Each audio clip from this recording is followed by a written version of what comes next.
Prejudice often wears the uniform of authority. On a lonely Virginia highway, two officers confront a black woman driving alone, assuming she's powerless behind the wheel of a government-grade Charger. Her calm compliance seems passive, a sign she'll quietly endure intimidation. They don't know she's Colonel Maya Trenton, a covert intelligence officer whose silence conceals a formidable resolve. Their aggression escalates quickly, culminating in a gunshot they believe erases their problem. But Maya survives. The bullet meant to silence her instead ignites her hidden strength, transforming her from an anonymous victim into a relentless force set on exposing their corruption. Before we go any further, comment where in the world you are watching from and make sure to subscribe, because tomorrow's story is one you don't want to miss.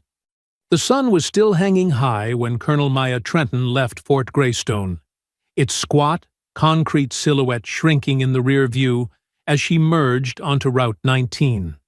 Late afternoon stretched across the Virginia countryside in thick bands of amber and shadow, the trees lining the road throwing long, flickering silhouettes across the hood of her Charger. The air was heavy, summer humidity clinging to the windows even as the AC kept the cabin cool. She rolled her shoulders once, then settled back into her seat, letting her thoughts run loose for the first time all day. The briefing had gone long, longer than planned. High-clearance meetings always did. Too many generals trying to outmaneuver one another with polished silence. But beneath the surface-level reports, the classified projections and the half-coded discussions, one thing had become unmistakably clear. Something was festering in the country's security forces, not abroad, not in some distant insurgency. Here, at home. And it wasn't just a few bad apples. They were looking at something organized, something growing. Her role in this wasn't supposed to be public. It wasn't even supposed to exist on paper. Assigned to the Joint Counter-Infiltration Division, Maya was tasked with tracking, identifying, and dismantling extremist efforts embedded inside domestic institutions. For the last several months, that had meant law enforcement. She didn't wear her uniform when she left the base. She didn't flash credentials unless it was necessary. Most people who met her had no idea they were speaking to a full-bird colonel. That anonymity had kept her alive more than once. Her car, too, was fitted for discretion. Civilian plates, blacked-out windows, no visible markings. Nothing to draw attention, at least in theory. The plates were tied to a Department of Defense shell company and would flag in any serious system as restricted access, not criminal. Still, it wasn't unusual for local officers to get curious or overzealous when they saw a black woman alone in a high-end government-grade vehicle on a rural backroad. She wasn't in a rush. There was time before she had to be back in D.C. The car moved at a steady speed. Windows cracked just enough to pull in a hint of pine from the woods on either side. She tapped the steering wheel absently, mentally reviewing audio logs from the encrypted drive hidden beneath the console. Then she noticed the cruiser. It came up behind her around the bend. White, spotless, probably state-level by the way it was holding formation. No lights, no horn, just presence. She checked her mirror, adjusted slightly in her lane. The cruiser matched her move. A slow, silent dance. The lights finally flashed about 30 seconds later, red and blue bouncing off her rear view with that unmistakable command. She took a breath and guided the Charger to the shoulder, easing it into the gravel without any sign of tension. She'd been through this kind of thing before. It usually went one of two ways, brief and awkward, or long and intrusive. But this road was isolated, the trees thick and close. No passing traffic, no eyes. The window lowered. The late-day sun slipped in, warm and golden, and she rested her hands on the wheel, fingers open, posture relaxed. Two officers stepped out of the cruiser, both white. One older, one younger. The younger one approached, chest puffed, one hand swinging loose while the other stayed just near his hip. His expression was already set. "Afternoon," he said, though it didn't sound like a greeting. "License and registration." Maya nodded once, reached slowly to the glove compartment, and retrieved the black folder she always carried for moments like this. No sudden moves, no raised tone. She'd played this out before, too many times. "Of course," she said calmly. "Can I ask why I was pulled over?" "Plates don't match the registry," he replied flatly, not even glancing down at the ID she handed over. "Could be stolen. Mind stepping out of the car for me?" She didn't move. "Officer, this vehicle is registered through a Department of Defense channel. The plates aren't supposed to match civilian systems. That's part of the clearance. You'll see that if you run it through the proper portal." His jaw shifted slightly, but not because he was confused. He just didn't like what she'd said. Or maybe he didn't like how she said it. His partner was standing at the rear now, pretending to look at her taillights, but clearly watching her through the reflection. The younger one tried again, this time with a little more push. "Step out of the car, ma'am." Maya kept her voice even. "I'm not refusing to cooperate, but I haven't been given a lawful reason to exit my vehicle. My identification is valid, and I've just explained the plate situation. I'm invoking my right to remain in the vehicle unless formally detained." The officer looked down at her, then over at his partner, then back again.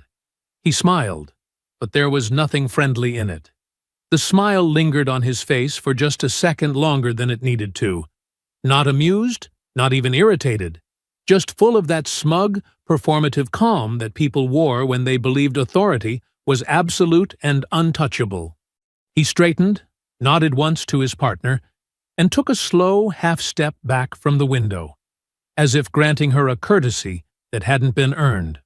"All right then," he said, voice laced with a practiced civility that felt more like a dare than a compromise. "If you're going to make this difficult, we'll do it by the book." His partner moved closer now, still near the tail light, but no longer pretending to check anything. His posture shifted slightly, weight coming off the back foot, right hand resting deliberately over the butt of his holstered weapon. The tension wasn't overt, not yet, but it had thickened the air around them. There was no attempt to de-escalate, no second request, just silence and proximity. The first officer stepped forward again, now holding his radio loosely in one hand. "You got backup logged in the system?" he asked over his shoulder. "Logged and cleared," the partner replied without missing a beat. "Body cams running." Maya didn't believe that for a second. Neither man had made any obvious moves to activate recording devices, and neither had referenced procedure when she first questioned the stop. If they were recording, it wasn't for transparency. It was insurance, against her, not for her. She kept her eyes forward, hands still visible on the steering wheel, breath steady even as her heart began to shift rhythm. The road was still empty. No cars had passed since the stop began. No witnesses, only trees, sky, and asphalt baking under the last light of the day. "Listen," the officer said again, leaning into the window. "You're not helping your case here. We've got a vehicle that doesn't match the registry, driver with no cooperating ID, refusing lawful commands." "I never refused," Maya interrupted, not sharply, but firmly. "I complied. I gave you identification. You haven't verified it. You're stalling. That's obstruction. It's not obstruction to ask for lawful clarification. You still haven't told me what system you ran the plates through or why you ignored a federal credential. You expect me to believe every stolen government vehicle out here belongs to somebody special? That ID wasn't printed in someone's basement. You could confirm it right now if you stopped pretending not to see it." That changed his posture. He leaned in closer, his voice dropping half a register, and whatever mask he had been wearing slipped just enough to show the contempt underneath. "You think your little folder makes you untouchable. You think just because you say you're someone, I'm supposed to treat you different? "I expect you to follow procedure," she said, her voice still composed, even as her pulse moved faster beneath her skin. "If that's too much, I'll wait here until someone with the proper clearance arrives." His nostrils flared slightly. Behind her, the second officer shifted again, moving closer, angling his approach so that he could watch both her hands and her face at the same time. He wasn't curious anymore. He was calculating. She knew that stance. She'd seen it overseas, when foreign checkpoint guards tried to decide whether to bribe, detain, or shoot. The first officer stepped back from the window, no longer pretending to engage in conversation. His voice, when it came again, was louder, calibrated for his partner rather than her. "She's non-compliant. Go ahead and open it up." Maya didn't raise her voice, but she did speak. "You touch that door, and you'll be in violation of—" "Get out of the car!" he snapped, cutting her off before she could finish. "Now." The authority in his voice wasn't rooted in law or protocol. It was a command based on expectation, on a belief that no matter what she said or showed, she didn't belong in that car. Not on that road. Not in their world. And certainly not above their authority. She didn't move. Not out of defiance, but because moving first was the opening to losing control. Her hands remained on the wheel, steady and open, the folder still resting on the dashboard like a piece of evidence that no one intended to acknowledge. The air inside the car had grown hotter, or maybe it was just the way time felt slower now, as though the next few seconds were being stretched out before a fall. Somewhere beneath her feet, under the floor panel, the onboard recorder remained quietly active, its red LED blinking with perfect, dispassionate rhythm. Mather's hand dropped to the door handle without hesitation, fingers curling around it like it was his right, not a choice. He yanked it open in one practiced motion, the door swinging wide with the sound of tension breaking loose. Maya's body tensed. Her left arm shifted just slightly, elbow bending to guard her midsection as her shoulder turned instinctively toward him. She didn't speak. She didn't need to. Every inch of her posture said, "This is wrong." But Mathers wasn't reading body language. He wasn't interested in negotiation or procedure. He was operating from that dull, fixed certainty, the kind that said this wasn't about safety or protocol or even control. It was about putting someone back in place. "Let's go," he said again, now with his hand inside the car, seizing her wrist like she wasn't a person but a problem he intended to remove. She didn't shout, didn't curse. Instead, she drew a controlled breath and anchored her feet. Her body twisted with practiced strength, not to strike, but to resist being yanked out of her own vehicle like a suspect in a back-alley sting. The seatbelt, already unclipped, slid off her shoulder as Mathers pulled harder, trying to haul her across the threshold. From the passenger side, Officer Voss moved in quickly, the sound of boots crunching against the gravel as he crossed behind the car. He didn't say a word, but the sound of a baton unhooking from his belt made itself heard loud and clear. Maya's heel caught on the lower frame of the door as she planted her leg. Her free hand came up, bracing against Mather's chest as his grip tightened. It wasn't a push. It was a boundary. But it didn't matter. "She's resisting," Voss said loudly as he rounded the car, coming up on her blind side. He didn't wait for Mathers to respond. He just grabbed her other arm and yanked. Maya's balance tipped. They didn't move like trained law enforcement executing a controlled detainment. They moved like two men escalating a situation because they'd already decided what they wanted it to be. Mathers pulled with more force, dragging her legs out of the vehicle until her boots hit the gravel shoulder with a jarring scrape. She twisted, trying to keep her footing, her knees buckling for a moment as the uneven ground pulled against her stance. The folder on the dashboard slipped, landing sideways in the passenger footwell with a soft thud. Neither of them noticed, or cared. "Stop pulling me like I'm a criminal," she snapped, her voice sharp now, controlled but cutting. She tried to plant her feet again, twisting her shoulder away from Voss's grip, And that's when the baton came out. It wasn't swung. Not yet. But it pressed across her back, pinning her between the two of them like they were herding cattle, not dealing with a federal officer. The weight of it pushed down across her spine, the pressure increasing with each step they forced her backward. Her body dipped, caught in a tangle of elbows, boots, and gravel. Mathers shoved forward with a grunt, trying to spin her fully toward the cruiser, but she locked her knees, digging into the loose stones with a grunt. One hand broke free just long enough to shove back into his chest. Not to strike, but to regain distance. And that was the trigger. "She's reaching!"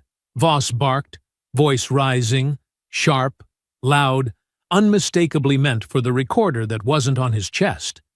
It was a lie, delivered with the same cadence as truth. It didn't matter that her hands were empty. It didn't matter that there had been no sudden movement, no lunge, no glint of a weapon. The word had been spoken, and with it came permission. The gun was already in Mather's hand by the time she turned her head. She saw the glint of it. She knew the angle. She saw where it was pointed and how close he was. And she knew what was coming. The shot tore through her side at close range, a burning bolt that cracked through her rib cage and collapsed her knees. Her breath left her in one violent rush as her body folded, the gravel scraping across her palms as she went down hard, half inside the car, half on the shoulder. For a second, there was only ringing. No voices, no movement, just the weight of pain and dust in her mouth. Then, "Kyle, what did you do?"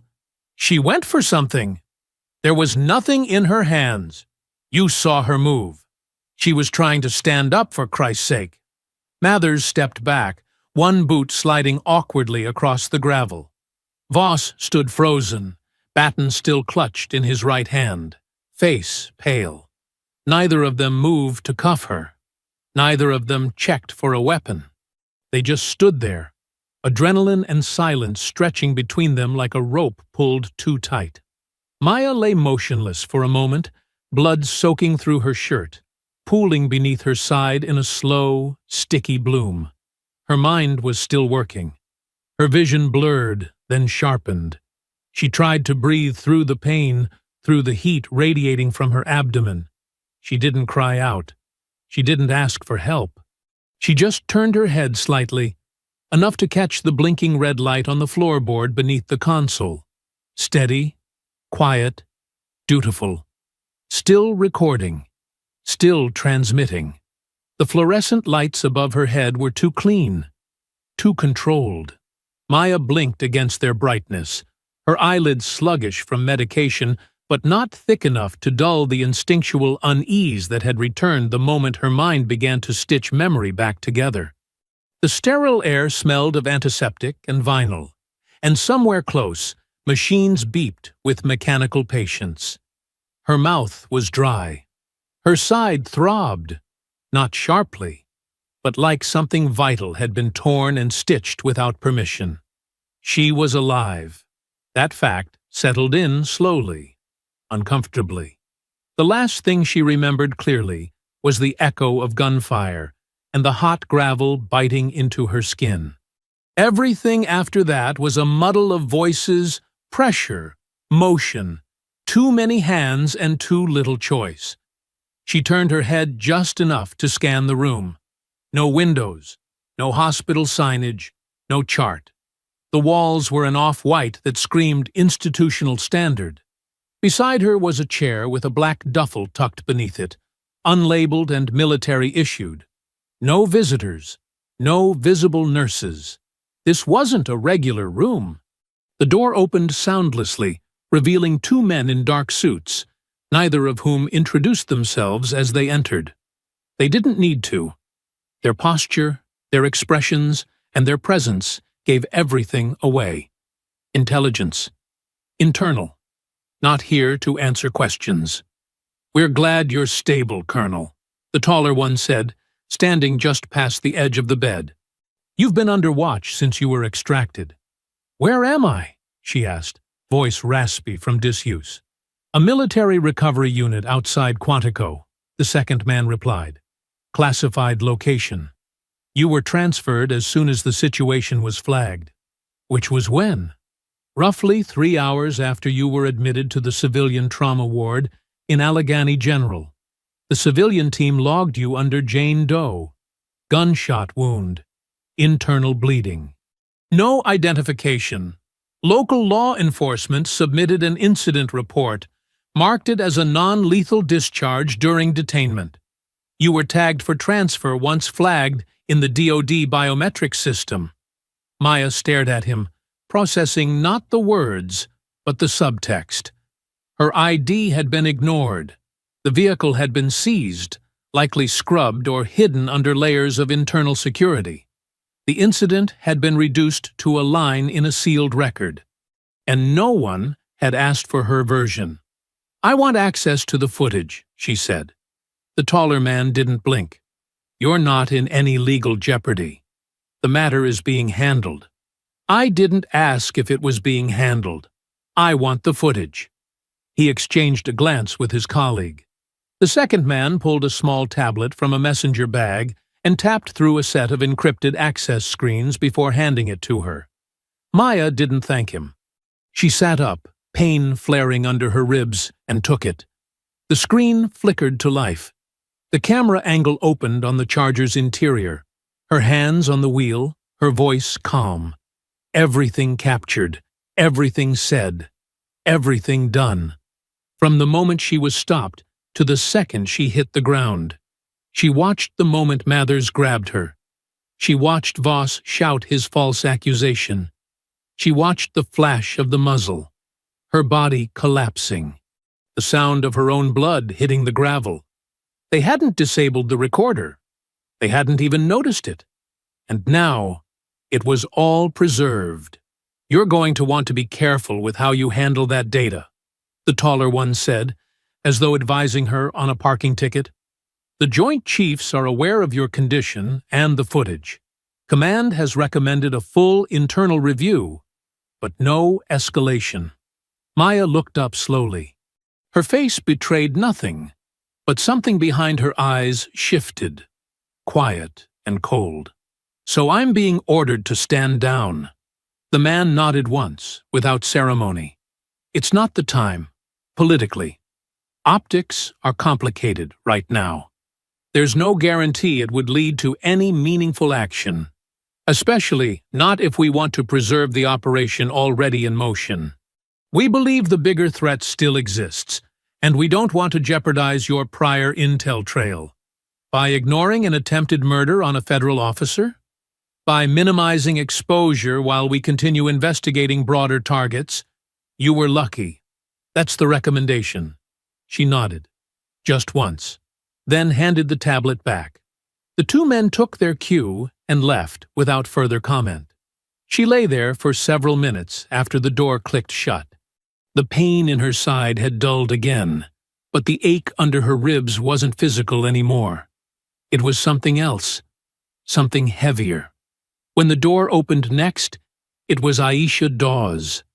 Her frame filled the doorway with the quiet weight of someone who'd been pacing outside for too long and had run out of patience. She was in uniform, her hair pulled tight, a scowl already forming as she closed the door behind her. You almost died, Aisha said, skipping the greetings. You know that? I'm aware, Maya said, sitting up straighter. They covered it, not even a full page, marked it as accidental force response. I had to hack the dispatch log just to get your location. I figured. I talked to someone inside the precinct. They locked the file before the ink dried. Officers Kyle Mathers and Bradley Voss. Internal review already closed. No charges. No inquiry. Nothing. Maya didn't respond. Her eyes drifted to the small cabinet beneath the wall-mounted monitor across the room.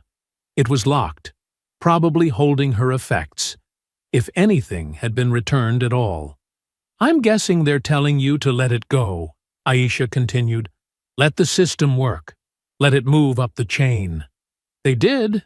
Aisha folded her arms. You're not going to let it go. No, Maya said, her voice low but resolute. I'm going to build the case myself. She turned her gaze back to the ceiling, eyes tracing the seams in the paneling above her head. They think this was incidental, that it was just two idiots on the side of the road pulling a bad stop. Aisha didn't reply. Maya's voice dropped further, cold and controlled. But I was on assignment, following threads they don't want traced. That wasn't random. They were trying to erase something. She turned to Aisha fully now, her posture straighter than it should have been given the pain. I need a secure server, a burner laptop, and access to the local traffic logs from the last 48 hours. Start with every cruiser within 10 miles of Route 19. We'll move from there. Aisha didn't ask why. She just nodded, turned, and left the room. And Maya, now alone again, allowed herself one long exhale before reaching slowly toward the drawer. Whatever the next move was, it would be hers. It had started 6 months earlier, in a room with no name, deep in the sublevels of a joint command facility outside D.C. There were no cell phones allowed, no recording devices, and no paper trails. The walls were bare concrete, thick enough to muffle classified conversations. Maya had taken her seat in front of a single table, across from a screen displaying a rotating archive of badge numbers, precincts, and personnel files. Each one marked with the same digital watermark. Sentinel activity, unverified threat vector. The man leading the briefing was a senior analyst from Fort Meade, but even he didn't give his name. What he did give was a summary that had stayed lodged in the back of Maya's mind ever since. There's a pattern emerging, he had said. It doesn't live in one state. It lives in the silence between departments. Affiliations hidden in private forums, shared language, shared ideology, shared purpose. And the scary part isn't the fringe operators. It's the ones who've been promoted. The screen shifted. A map appeared, national scale, peppered with red dots across counties and cities. Not concentrated, spread, embedded, intentional. We believe multiple law enforcement agencies have been quietly penetrated by ideological extremists operating under a cohesive umbrella. Decentralized, but connected. They're not just sharing memes or swapping rhetoric. They're aligning policy, recommending each other for internal promotions, scrubbing background checks. They're building a lattice under the surface. Think termites, not wolves. That was the moment Maya had agreed to take the assignment. Her orders were unofficial and compartmentalized, given under the table, but with the quiet blessing of those who still believed in the system they served. Her mission was to gather intelligence, map the scope, and feed targets to internal security branches discreetly. But that was then, before Route 19, before the gunshot, before she understood just how deep the rot ran. Now, sitting alone at a secure terminal Aisha had delivered 2 days after the incident, Maya reviewed the classified mission logs she had managed to salvage from the Black Archive, data she was never supposed to see again. A bullet had forced her out of the operation, so now she would rebuild it on her own terms. The screen blinked once as a new encrypted message appeared, originating from a secure connection traced through 5 virtual routers across Europe. It was Jonah Reeves. The message was simple. Traffic spike. Precinct 2A. 2 nodes you flagged. Moving to voice. Stand by. Moments later, her secondary comm lit up with a brief pulse, then static. Then Jonah's familiar, unbothered voice. I was halfway through a container of pad Thai and a bad rerun of Justified when your flagged endpoint lit up like a Christmas tree, he said, casual as ever. Encryption type was homemade, probably something passed down through one of those private chat forums you mentioned in your last intel drop. Took me longer than I'd like to admit to strip it. And? Maya asked, her fingers still scrolling through precinct staffing logs. And someone inside your favorite little sheriff's office just sent a heavily obfuscated data packet to an external proxy that routes through West Virginia, then bounces to Panama. She paused. That proxy ring belongs to the feeder server I flagged last month. Jonah whistled. Well, you're ahead of me. What's our keyword filter say? Reseed batch 5, she said. And one tagged name, Red House. There was a brief silence. Jonah wasn't easily rattled, but she could feel the shift in his tone when he replied. That's a cue phrase. You're dealing with active coordination, not just signal chatter. They're updating operational posture. I know, Maya said, closing the log. And before you ask, he continued, yes, I traced the IP signature of the outbound device. It came from a municipal server at Precinct 2A. The same office where Kyle Mathers is currently listed as reinstated without conditions. Maya's jaw clenched, but she didn't speak. You sure you want to keep this under the radar? Jonah asked carefully. Because I'm telling you, whatever this is, it's spreading. You're not just chasing a dirty cop. You're chasing the mechanism. I don't need official clearance to remove a threat, she replied. I need clarity. You just gave me the first piece. Jonah exhaled. Copy that. I'll keep watching the threads. They're getting twitchy. She ended the call without ceremony. 2 hours later, in a small diner 30 miles outside Richmond, Detective Carla Montenegro sipped her third cup of coffee, eyes scanning the anonymous envelope left on the seat beside her. She hadn't seen who dropped it off, just found it sitting there when she came back from the restroom.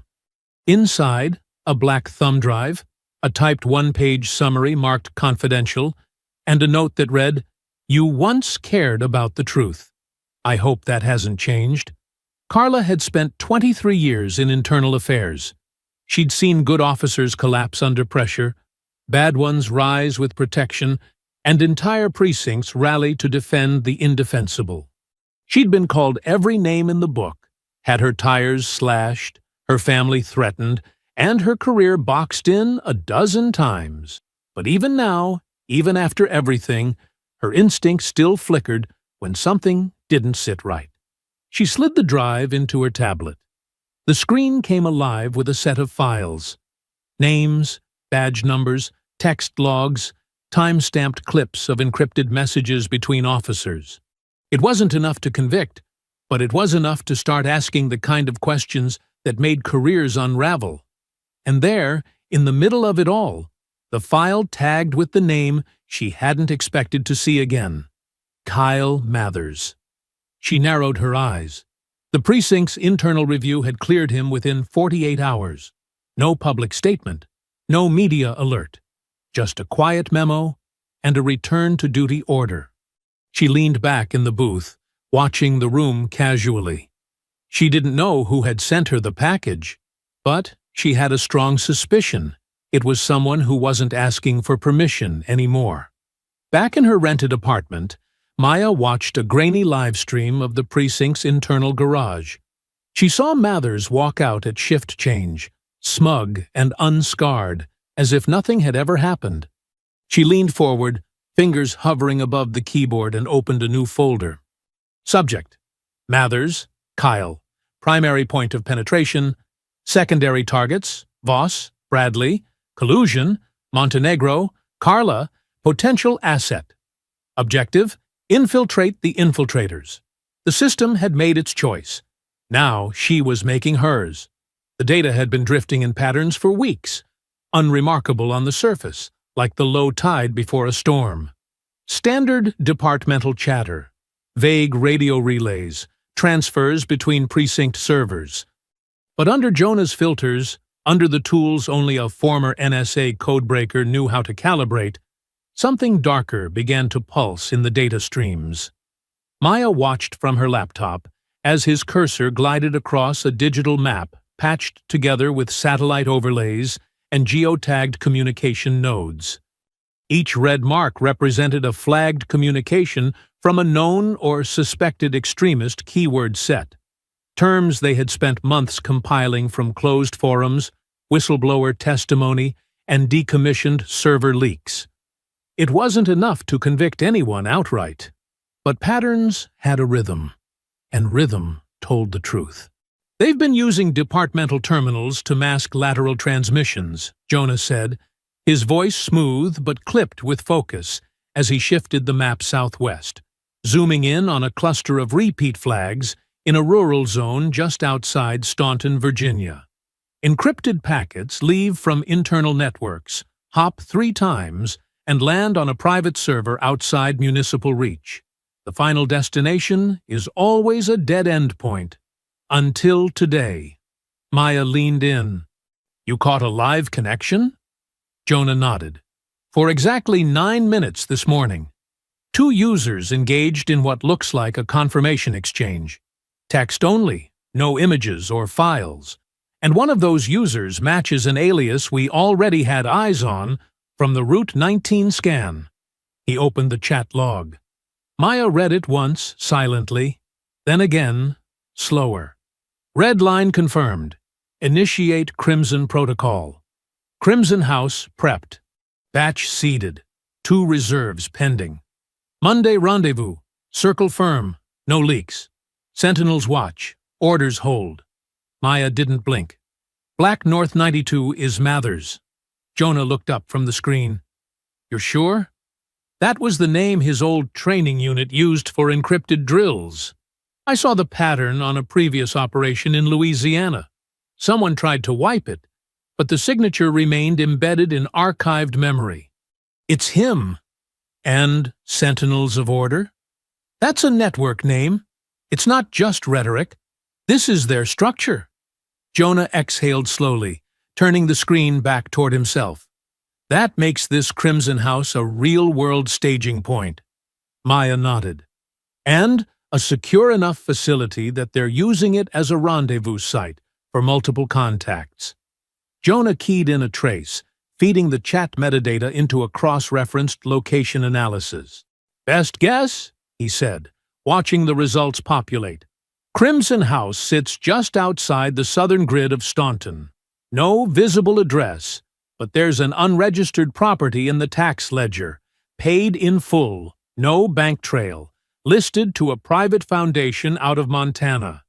50-acre lot, single structure, gated. Flagged once last year for excessive gunfire reports. No follow-up.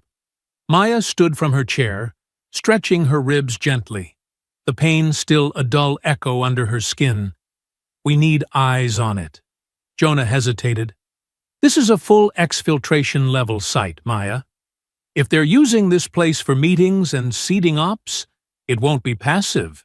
You'll need a team. I don't need a team, she said, already pulling a burner phone from her jacket. I need Aisha. The surveillance began at dusk. Maya and Aisha sat in a decommissioned recon van, purchased off-books from a Defense Logistics surplus auction, parked half a mile down a gravel path obscured by overgrowth and unmaintained fencing. The woods here weren't thick, but they were private. The kind of rural sprawl that allowed certain kinds of men to train without oversight.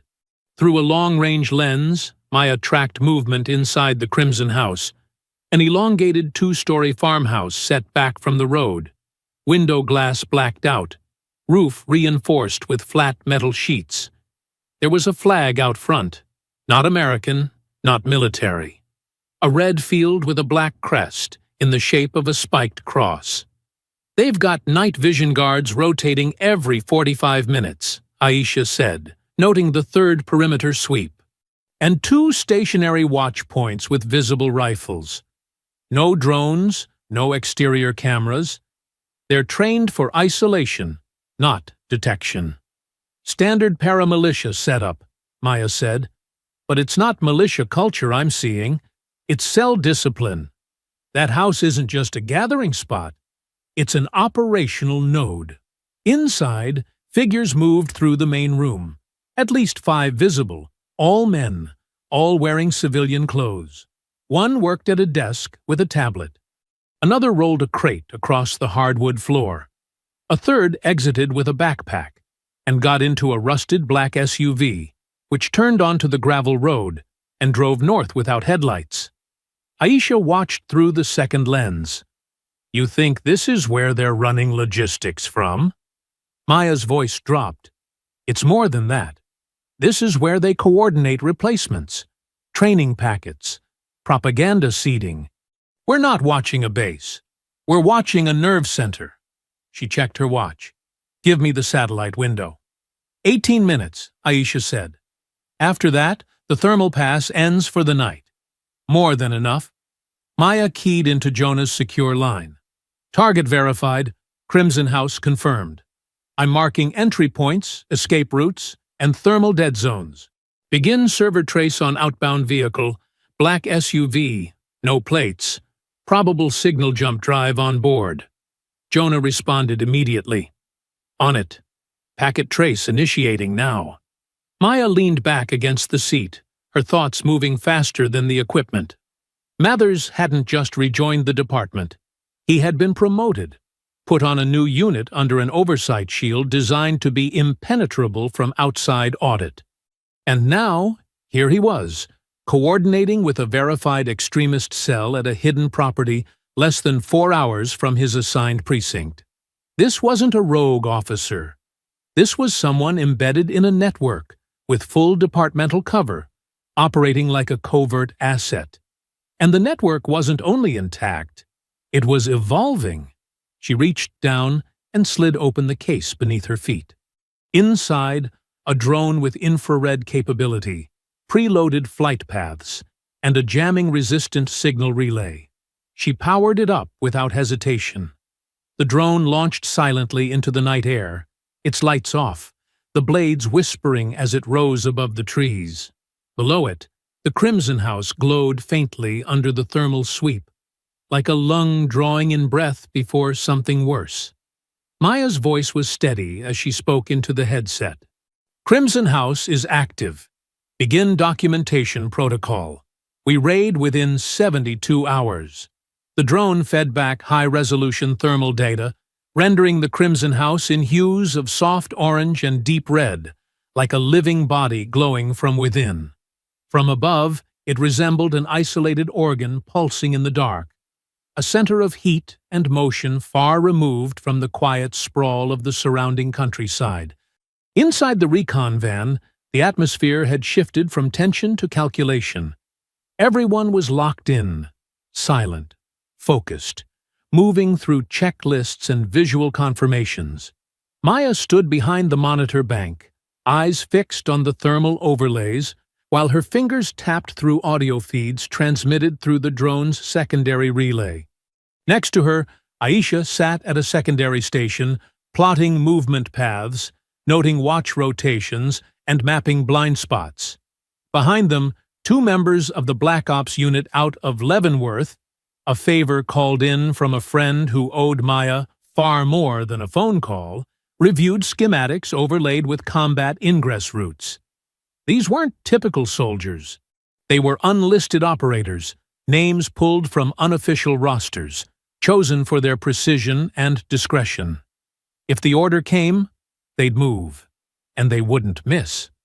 Target population currently at 9 warm bodies inside structure, Aisha reported without looking up.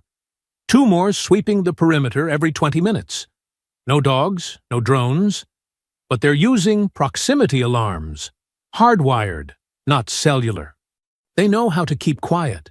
Jonah's voice cut through the radio line from his secure terminal in D.C.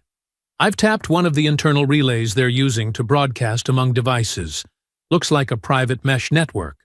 Mostly encrypted burst messages. They go dark during rotation checks, resync every 45 minutes. "Intercept anything?" Maya asked, shifting her gaze to the satellite feed on the upper monitor. "Just pulled one 10 minutes ago. No names, but the phrasing fits the Sentinel pattern. Listen to this." There was a pause, followed by Jonah playing back a clipped audio burst. Male voices, heavily compressed, speaking in short, sharp phrases. "Confirmed batch. Local assets ready. Phase 3 starts Sunday. Routes covered.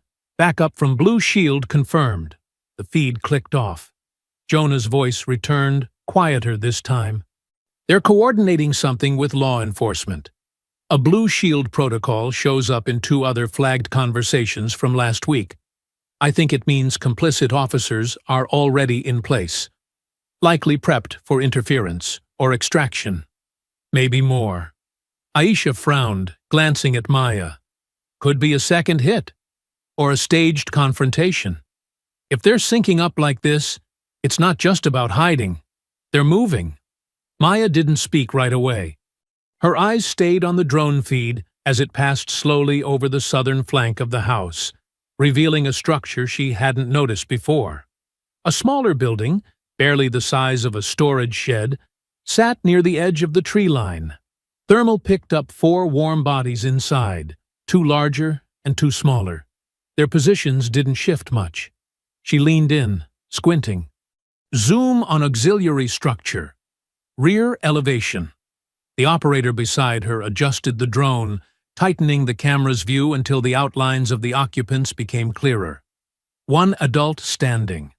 1 sitting. 2 child-sized heat signatures huddled together on the far wall. Aisha's breath caught beside her. Are they holding children in there? No visible restraints, the operator murmured, but they haven't moved in over 10 minutes. Could be using them as soft cover, Aisha said. Insurance.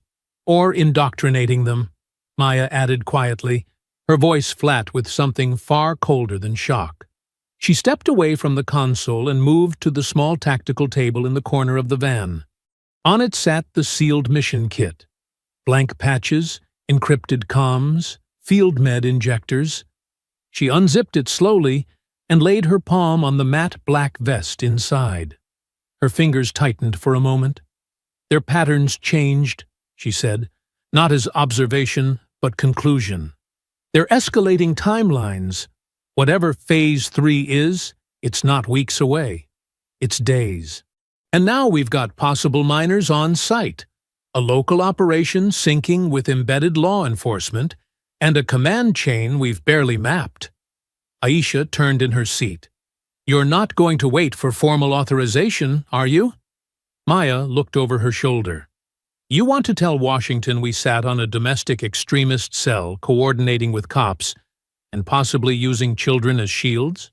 The silence was enough. She didn't need agreement. She just needed clarity. She keyed into Jonah's channel again. Scramble facial capture from any satellite drift over the last 2 hours. I want ID matches pulled and stacked in tiers. Red, yellow, green. Give me a list of any flagged licenses that passed within 10 miles of this grid since sundown. Jonah didn't hesitate. Working now. Maya faced the team. This doesn't go up the chain. We do this clean, surgical, and contained. If we wait, they'll vanish. The Leavenworth lead, a quiet operator named Garrison, nodded once. You want breach or surround? Surround. Slow crawl. Infrared clearance only. We isolate and neutralize, recover anyone not hostile, and secure all digital assets on site. Anything on a drive comes with us. Anything with a signal gets blocked before we move. And you're coming with us? Aisha said. Not a question. I'm not sitting this one out, Maya replied. I was supposed to dismantle them from the inside. That mission never changed. A pause settled in the van. The type of pause where nobody breathed louder than they had to. Outside, the trees stirred faintly in the night wind. The drone circled once more, quiet above it all, still watching. Maya placed her hand flat on the table, eyes scanning the room. We hit them tomorrow night. No delay. No compromise. In the corner of the screen, the Crimson House flickered. Movement inside, a door swinging open, and 3 figures stepping out into the yard. One of them carried a rifle. Another, a satchel slung over his back, moved with the casual readiness of someone who expected no interruptions. Maya's gaze followed them as they disappeared into the shed. No one said anything more. The order had already been given. The moon was thin and veiled behind low clouds, as the convoy of 3 matte black vehicles rolled down the backwoods path, with headlights off and engines barely audible. Trees loomed on either side, reaching overhead like ribs forming a tunnel of bark and shadow. The approach was deliberate, every movement planned and rehearsed. No chatter over the comms, just position pings, encrypted bursts of light data, and breathing held in measured rhythm. Maya sat in the passenger seat of the lead vehicle, flanked by Garrison and two field operatives dressed in deep gray assault gear with no insignia. Her body armor felt heavy against the bandage still covering the wound in her side, but the pain had dulled into a background presence, quiet, constant, tolerated. She reviewed the building layout one last time, mentally tracing each corridor, entry point, and fire zone. The Crimson House was about to come apart, and she was going to be in the middle of it. The vehicles halted at the staging point a quarter-mile out, and the team moved out on foot. 12 operators split into 3 columns, north, south, and rear access. Jonah, despite Maya's objections, had insisted on joining the field detail as tech support, claiming that if the network wasn't neutralized at the source, they'd be chasing phantoms for months. Through her thermal monocular, Maya could see the house glowing like a soft ember in the dark.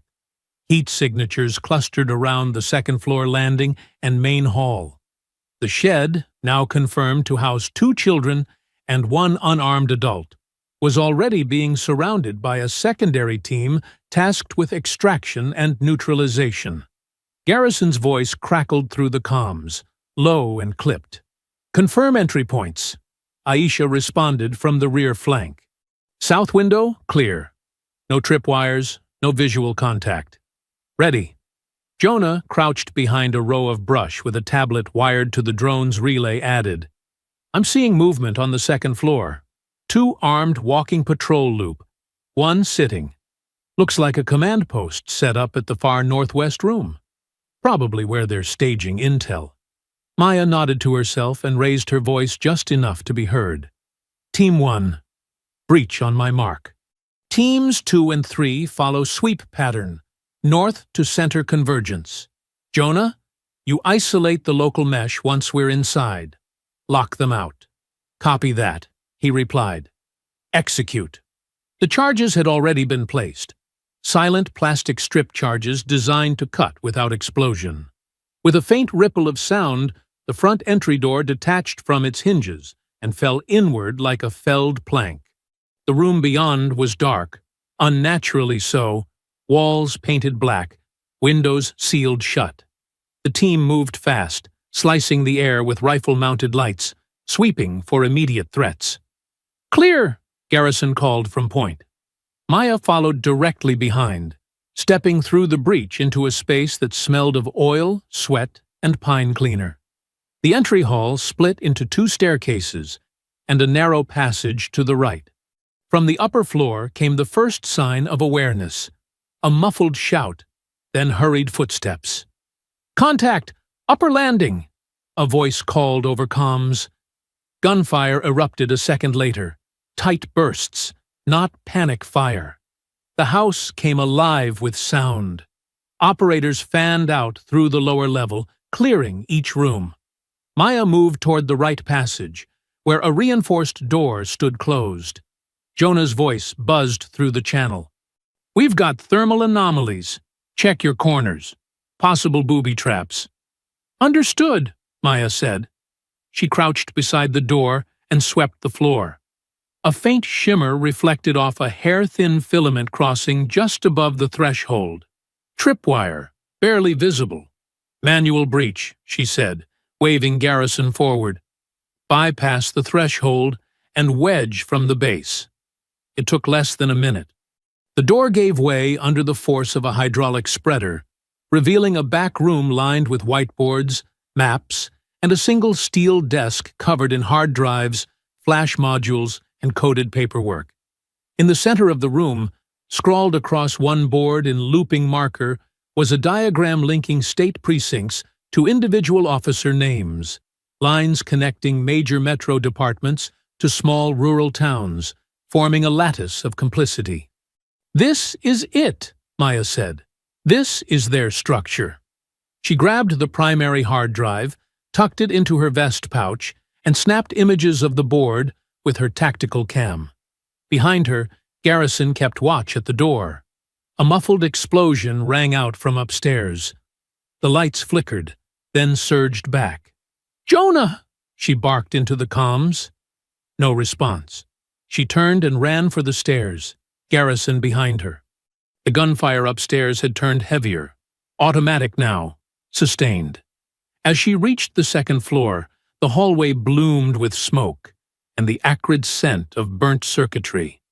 An operator lay against the wall, alive but unconscious, his leg bleeding from a grazing shot. Maya dropped beside him for half a second, checked his pulse, then pushed forward. At the far end of the hall, Jonah was crouched against a flipped table, his tablet sparking on the floor beside him. Blood stained his left shoulder, where a bullet had clipped through the flesh. "I'm good," he muttered as she reached him, though his face was pale. "They had a fallback switch. Tried to fry the network node as I breached it. Took out half their own comms and nearly took my arm with it." Maya pressed a gauze pack to the wound and barked for evac. Garrison's voice came through. "Southeast corridor clear. Package secure. Recommend immediate extraction." "No," Maya said, standing over Jonah. "We're not leaving yet." She looked back toward the intel room, at the web of names and cities written in deliberate strokes. The entire network was there, coded but mapped. "This doesn't end with one building, and we're not finished pulling them apart." She moved fast through the smoke-filled hallway, past the operator dragging Jonah toward the extraction corridor, rifle up and eyes scanning the half-open doors lining the second floor. Every footfall felt louder than it was, muffled only by the sporadic burst of suppressed gunfire below and the sharp crack of return fire from somewhere behind the staircase. A voice shouted from the West Hall. Male, clipped, panicked. "Back room! He's moving toward the escape tunnel." Maya rounded the corner without hesitation. Aisha was already there, crouched near a downed operator whose shoulder bled freely into the floorboards. In front of them stood a splintered doorway. Inside, the last corner of the Crimson House not yet cleared. Two operatives breached first, slicing into the room with methodical precision. The space was dim, lit only by an overturned lamp, but the sound of scraping against metal gave them their direction. A square panel in the far wall had been dislodged, kicked open with visible force, revealing a dark chute leading down into the earth. "Tunnel confirmed," Aisha called out. "2 suspects inside. One's armed." "Flash and follow," Maya ordered. A stun grenade arced into the tunnel entrance, detonating with a concussive burst. A second later, the team dropped in. The house shook faintly under the force of it. From the ground floor came more shouting. Another operator reporting additional hostiles breaching from a hidden crawl space beneath the west wing. Maya stormed downstairs, boots thudding against the worn wood steps as the tempo of the raid shifted from strategic precision to close-quarters brawl. One suspect, wearing partial tactical gear, bolted across the hall with a modified rifle. He turned mid-sprint and fired blind toward the rear entry. Aisha returned fire from the stairwell, her shots catching him in the thigh and hip. He collapsed mid-motion, still moving, trying to reach a detonator clipped to his belt. Maya was on him before he could activate it. She stepped over the twitching man, drove her boot into his wrist with a controlled stomp, then tore the device free and hurled it across the room. Her side flared with pain, but she didn't slow. 2 operators rushed in behind her and restrained the man, yanking his arms back with mechanical efficiency. "Bag him," Maya said. "And don't be gentle." By the time they swept the rest of the house, 4 suspects had been restrained. 3 alive and bleeding. 1 unconscious from a collapsed airway after resisting arrest. Another 2 were still unaccounted for, having disappeared down the tunnel before Maya's team could follow. The passage had run cold 20 meters out, splintering into a dry creek bed on the other side of the ridge, where getaway vehicles had likely been staged. They'd vanished without a trace. Outside, the air was thicker now, weighed down by the smell of gunpowder, sweat, and disturbed earth. The team had set up a temporary perimeter, and the Crimson House's once sealed compound was now a ruin of broken windows, smashed furniture, and shattered illusions. Near the shed, 2 field medics were wrapping thermal blankets around the children. A girl no older than 7 and a boy, maybe 9, both wide-eyed but quiet. The woman with them, a schoolteacher abducted 6 days earlier from a town outside Lexington, gave her statement with a vacant stare and a trembling voice. They hadn't been beaten, but they had been shown things, taught things, images, recordings, language none of them should have heard. The trauma wouldn't fade quickly. Maya stepped beside the boy, crouched low, and spoke gently. "Do you know who brought you here?" He nodded once, almost imperceptibly. "Did they give you a name?" His lips trembled before he whispered it. "Colonel Shepard." Maya didn't react outwardly, but the cold in her chest deepened. She thanked him, stood, and walked back toward the house, the name repeating in her mind like a bell tolling through smoke. Colonel Shepard. The pseudonym wasn't unfamiliar. It had surfaced in chatter before, buried in militia forums, woven into paranoid message boards. A rumored architect. No confirmed photo, no confirmed origin.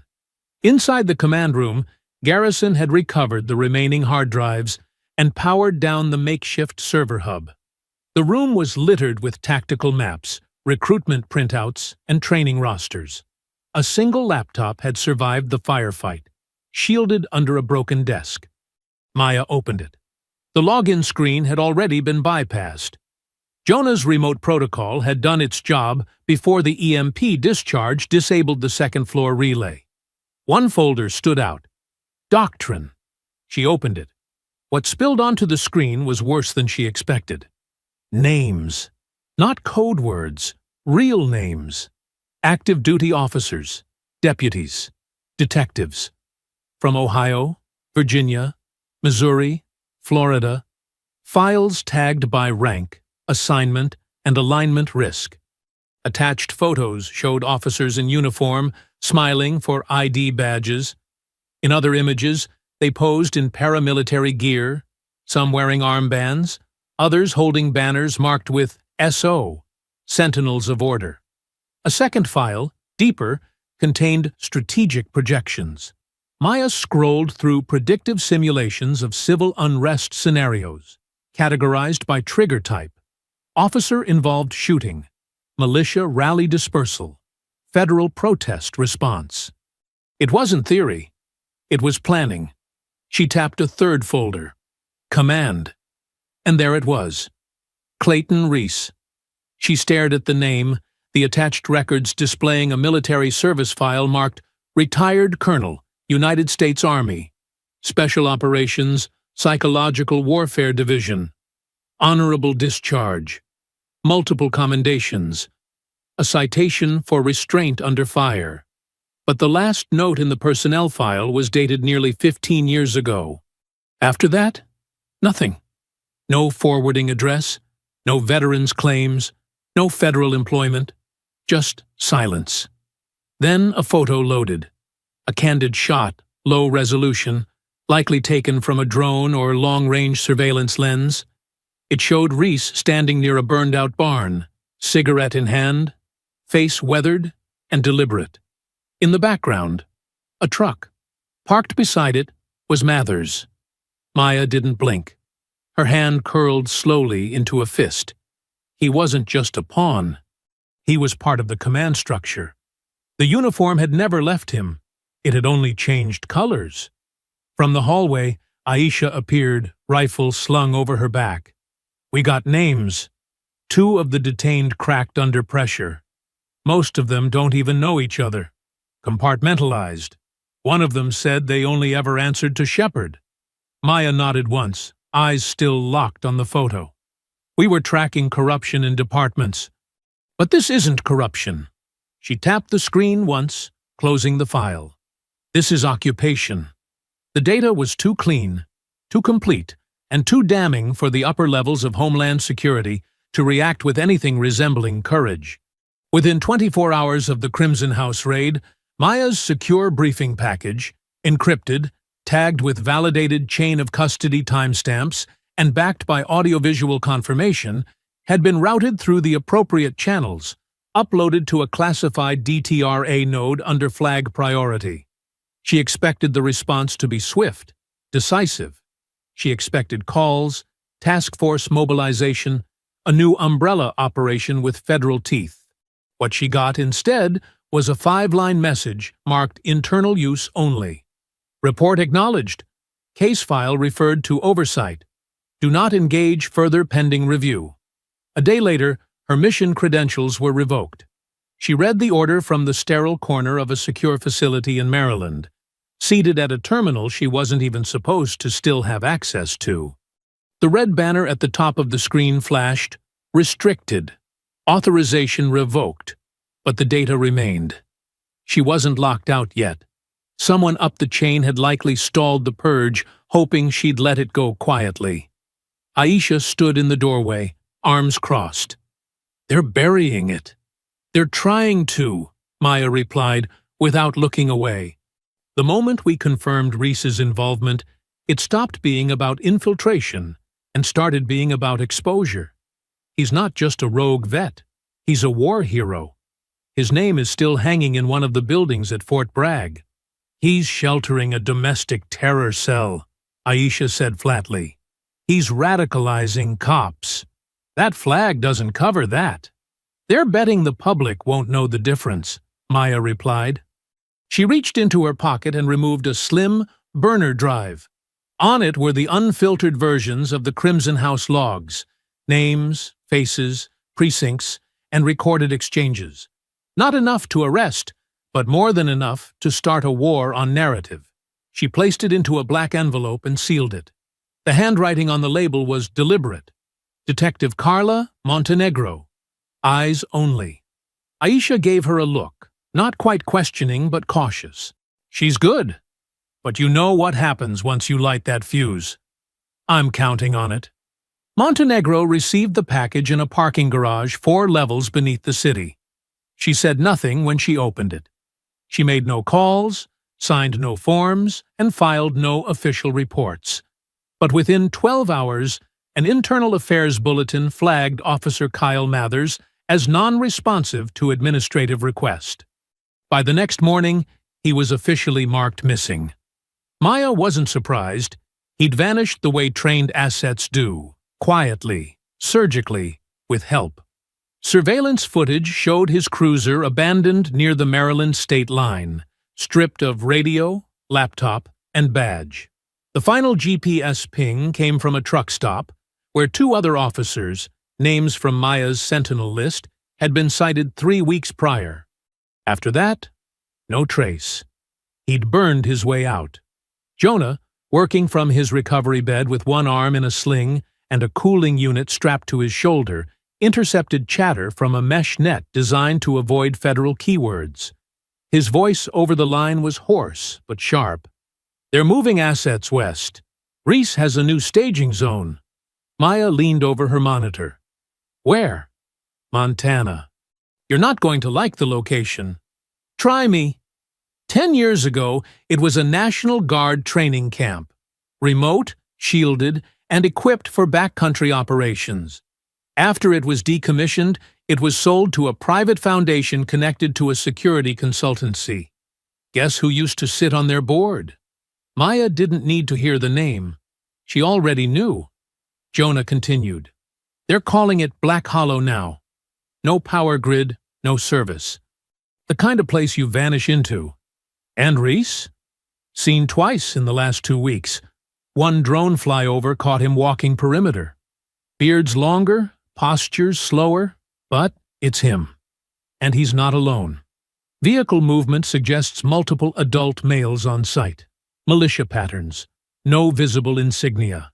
Maya pulled up the grainy aerial photo.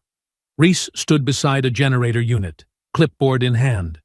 Behind him, a barn converted into a makeshift barracks. It looked like a survivalist compound, but the way he stood, feet set, weight forward, eyes scanning the horizon, told her everything she needed to know. He wasn't retreating. He was fortifying. "Anything on Mathers?" Jonah exhaled. "Last signal pinged a burner tied to the same relay used by Reese's handlers in the South Carolina incident 3 months ago. Then it went dark. Best guess, he's already made contact and been absorbed into the compound." Aisha leaned over from the far side of the room. "You think Reese is building something again?" "I think he never stopped." Maya closed the file and stood. The system had made its choice. The names on those lists weren't accidents. They were placeholders for a larger design, one that intended to replicate itself across jurisdictions, inside institutions, protected by badges and camouflage, and the silence of frightened bureaucrats. "We'll need long-range surveillance," she said. "Thermal and signal sweeps. Drone rotations on 12-hour intervals. Jonah, can you keep this off-grid? I can route it through a ghost net in Reykjavik. But if you poke too hard, they'll know someone's watching." "Good," she said, voice steady. "Let them feel it." There was no applause, no authorization, no legal cover. But there was purpose. The drone lifted over the foothills at dawn, its whispering rotors fading behind the rise of tall pine and scrub-covered ridge. It arced once, found altitude, and turned south by southwest, banking toward coordinates flagged in a folder marked Reese, Tactical Footprint, Phase 3. Below, the Black Hollow compound stirred to life. Men in civilian tactical gear emerged from tents and temporary housing. Some patrolled. Others practiced small arms drills on the open field beyond the barn. Near the center of the compound stood a watchtower, newly built, outfitted with infrared and manually mounted optics. From the top of the tower, a man stood staring toward the trees. He didn't wave. He didn't flinch. He just watched. Reese hadn't gone into hiding. He was preparing for something. And Maya, now fully unshackled from her former chain of command, was preparing too. The clip surfaced 2 days after the last confirmed drone pass over Black Hollow.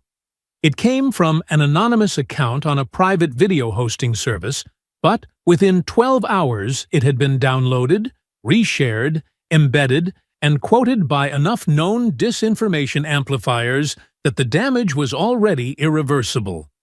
The footage was grainy, supposedly leaked body cam footage.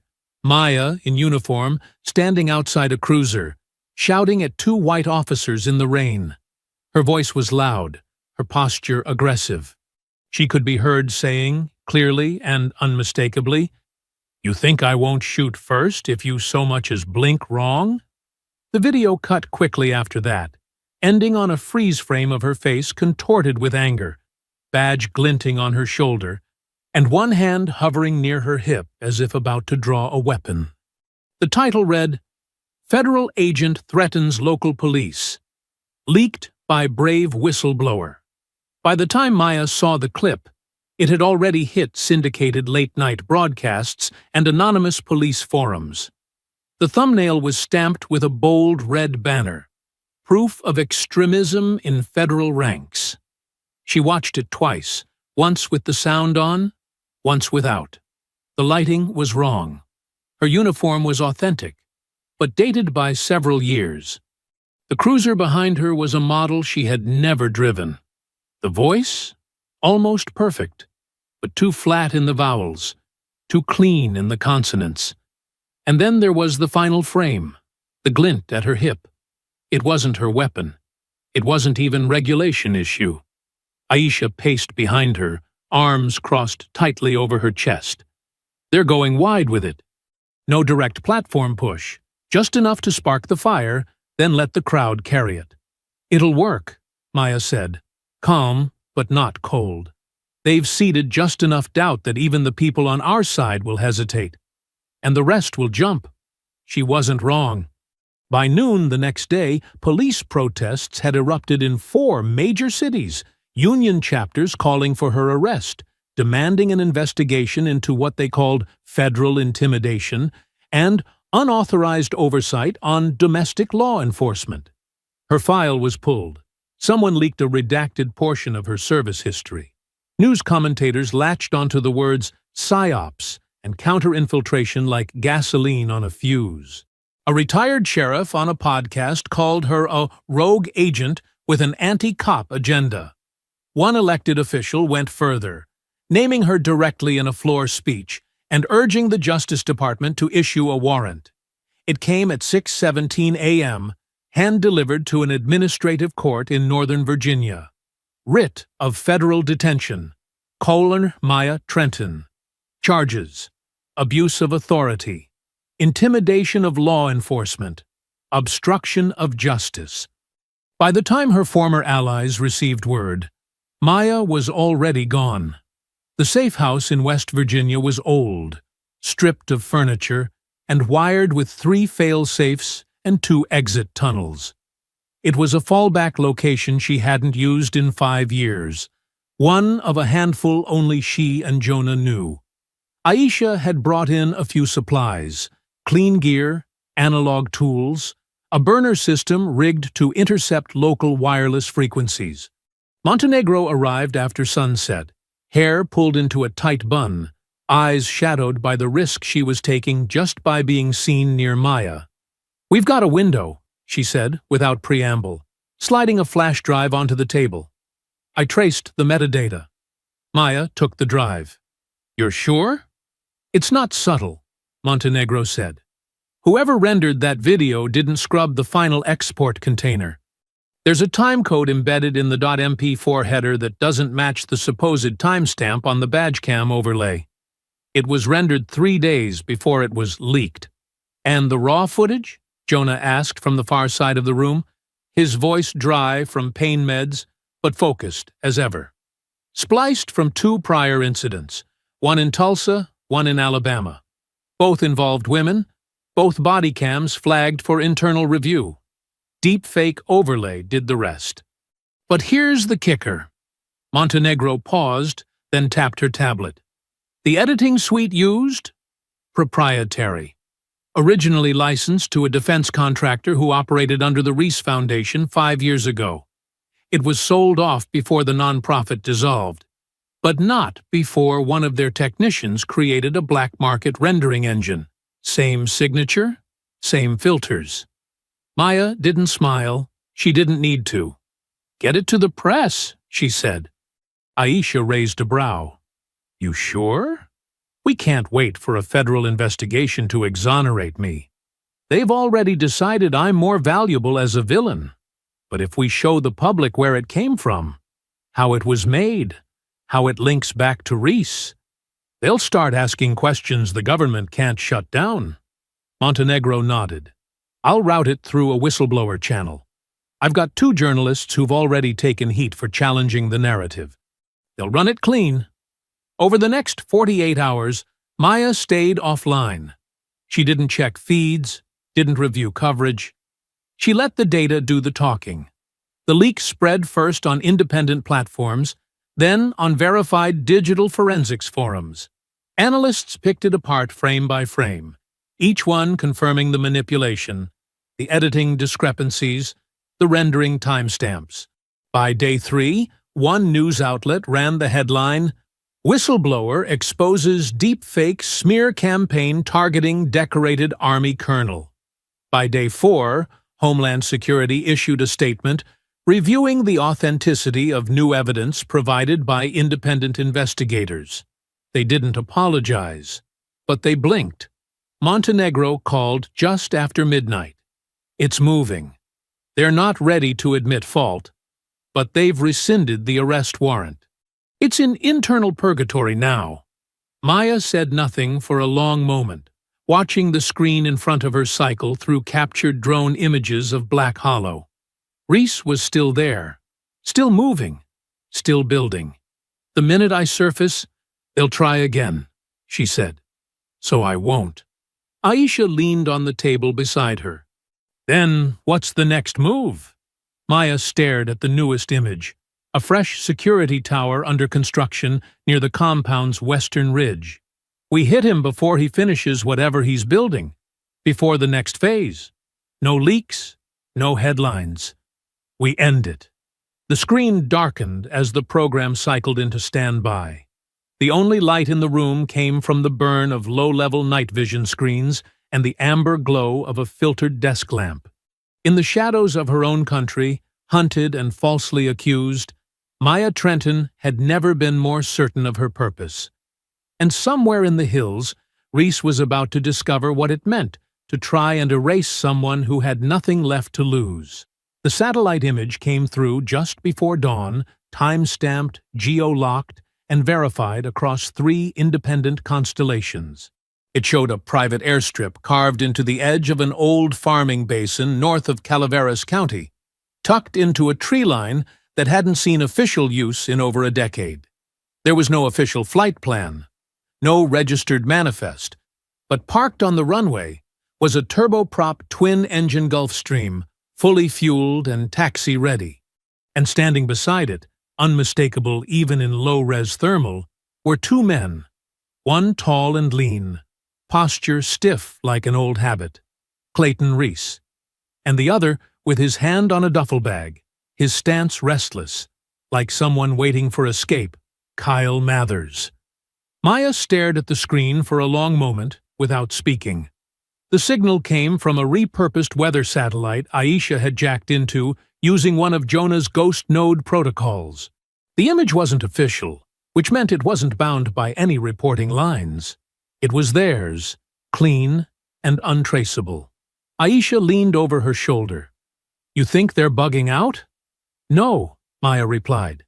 "Reese doesn't run. He relocates. Mathers is the one running. Reese is just putting him where he wants him next." Jonah chimed in from the secondary monitor, pale under the glow of multiple feeds.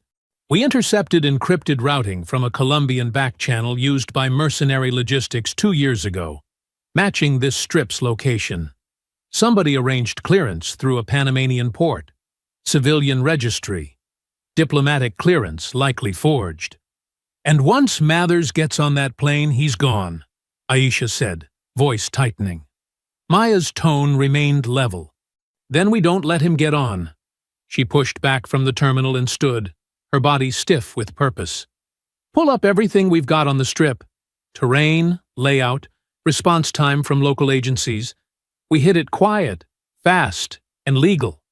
Aisha gave her a look, half surprised. "Legal? I want warrants in hand. I want jurisdiction. I want an official record this time." The assembly was fast but surgical. Aisha coordinated with 2 former NIS agents who still operated in a gray zone under retired credentials. Montenegro made a call to a federal magistrate she'd once saved from a political ambush. 1 sealed warrant, retroactive and time-stamped. Jonah passed off surveillance intel to a secure DOJ node that flagged Mathers as a material witness in an ongoing internal corruption case. It was enough to create a legal thread, thin but intact. The rest of the team came from old ghosts, people who had worked beside Maya before the political tides changed. Ex-CIA, ex-military intelligence, digital recon specialists who lived behind firewalls and answered to no one unless they chose to. She didn't give them orders. She gave them purpose. That was enough. By nightfall, they had boots on the ground and satellite overwatch. The strip was dark, no external lights, just reflective markers along the edges and 2 halogen rigs near the storage hangar. The plane sat dormant, hatch open. Inside, fuel tanks were already engaged. "We've got 12 minutes before full clearance expires on that warrant," Jonah said from the van outside the perimeter. "After that, we're in the weeds. Then we move," Maya said. The convoy peeled off the access road just outside the tree line. They moved silent. 3 SUVs with their lights blacked out. engine noise dampened by mod kits installed years ago for operations exactly like this. A separate drone hovered above, feeding real-time thermal to Maya's headset. Reese and Mathers were both still present. 2 armed guards flanked the plane's ramp. "Drop the ramp guard. Go for disablement, not kill," Maya said through comms. "Intercept before wheels up. We need Mathers alive." The strike team moved like a blade. Quick, clean, synchronized. Suppressed rounds popped into the night as the guards were dropped with non-lethal hits to the knee and collar. One went down screaming. The other hit the tarmac with a choked grunt and stayed down. Maya sprinted forward, covering the last 40 meters as the rear hatch of the plane swung wide. Mathers appeared in the opening, eyes wide, gun already drawn. He saw her, and for a fraction of a second, recognition cracked through his panic. He fired first, clumsy, rushed, poorly aimed, but it was close. The shot sliced past her cheekbone, the heat of it brushing her skin like a warning. She didn't flinch. Her feet were already in motion, the distance between them evaporating as she surged up the ramp with controlled fury. Mathers tried to fire again, but his wrist was already being caught, twisted sideways with a brutal snap. The weapon clattered down the metal ramp, spinning once before vanishing into the dark. He threw his other elbow toward her face, but she ducked, drove her knee into his gut, and slammed him against the bulkhead of the plane. "You shouldn't be alive," he spat, breathless. "I watched you bleed out." "You're not the first man who's underestimated me," she said, her voice low and cold. "But you might be the last." He drove his forehead into hers. The crack of bone against bone made stars burst across her vision. But she didn't fall back. She grabbed his collar, yanked him forward, and slammed his head into the side wall. He staggered, grunted, but kept swinging. His training was military, disciplined, but rage had replaced precision. He was sloppy now, vicious, not tactical. He landed a punch that split her lip. She returned it with a palm strike to his throat. He choked, stumbled, grabbed a fire extinguisher from its mount and swung it. She rolled under it, came up inside his reach, and drove her elbow into his chin with all the force she could summon. His head snapped back, blood spraying from his mouth, but he stayed standing, hands scrambling toward his boot. She saw the blade an instant before it came loose. A 6-inch combat knife, sharpened to a reflective edge. "Don't!" she warned. "You don't give orders anymore," he snarled. "You're nothing now. Just a bleeding heart wrapped in armor that doesn't protect you." He lunged. She sidestepped, grabbed his wrist, and twisted hard. The blade cut across her forearm, sharp, shallow, enough to sting but not stop her. She spun, used his momentum against him, and slammed him backward into the wall. The blade clattered to the floor. He didn't stop. Even bleeding, even stunned, he lunged again, this time trying to tackle her to the floor. They hit the steel deck hard, rolled once, twice. He tried to pin her, hands at her throat, weight pressing down, but her legs came up, braced against his rib cage, and she heaved. He flew backward, slammed into the ramp railing, staggered upright with a scream of pure rage. "You ruined everything," he shouted. "We were cleaning the rot. We were taking it back." "You were the rot," she said. And then she moved, fast, silent, surgical. She kicked the inside of his knee. It gave with a wet pop. He dropped, shrieking, and she closed in, wrapped his own arm around his throat, and forced him into a submission hold so tight he started to convulse. "No more speeches," she hissed. "No more videos. No more lies." His fingers clawed at her sleeve, but it was too late. He blacked out in 15 seconds, slumped fully by 20. When she let him go, he hit the floor hard, unconscious, drooling, twitching faintly. She stared down at him for a long moment, chest heaving, the pain in her lip, her arm, her jaw all buzzing like electric wires under her skin. Her blood dripped onto the ramp. She didn't care. She tapped her comm. "Mathers down. Alive. Cuffed in 30 seconds. Aisha's voice answered immediately. "Copy. Reese is in the wind. We've got movement at the east tree line. Vehicle. Jonah's painting it now." "Handle it," Maya said. "I'll secure him." She pulled a pair of flex cuffs from her vest, flipped Mathers onto his stomach, and bound his wrists with deliberate, grinding tightness. He groaned softly, half-conscious, barely breathing. "You shot me once," she whispered near his ear. "You won't get a second." She stood, lips bloodied, arms still bleeding, and watched as the drone's strike in the distance lit up the horizon.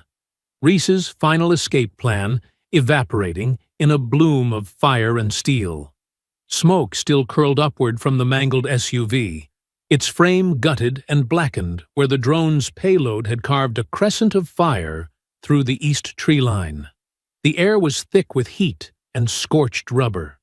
Maya moved quickly across the debris-strewn grass, the rifle steady in her grip, eyes cutting through the smoke as the soft whine of stabilizing rotors drifted in overhead. Reese had crawled from the wreckage, his right leg dragging uselessly behind him, and now he was slipping into the remains of a shattered maintenance building at the airfield's edge. Low concrete, half-roofed, the kind of place built for hiding or dying. Jonah's voice cut in, cool and fast through comms. "Thermal shows him bleeding but moving. He's armed, something short barrel. No eyes inside the structure." "Hold the perimeter," Maya said, already weaving through the gaps between wreckage and cinderblock. "He's mine." She reached the opening in the wall just as the last echo of the explosion died, her shadow falling across the broken threshold. Inside, the dark bled around overturned shelves and old equipment, dust rising in lazy plumes as her boots slid across the grit-covered floor. Reese's breathing was the first thing she heard, low, labored, but controlled, coming from behind a column of stacked barrels. He knew she was there. 58 kills in the desert. His voice called out, calm, half-mocking.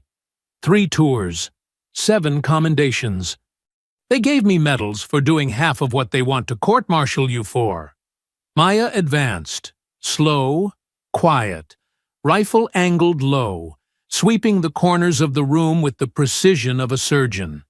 "And what did you do with all that credibility, Reese?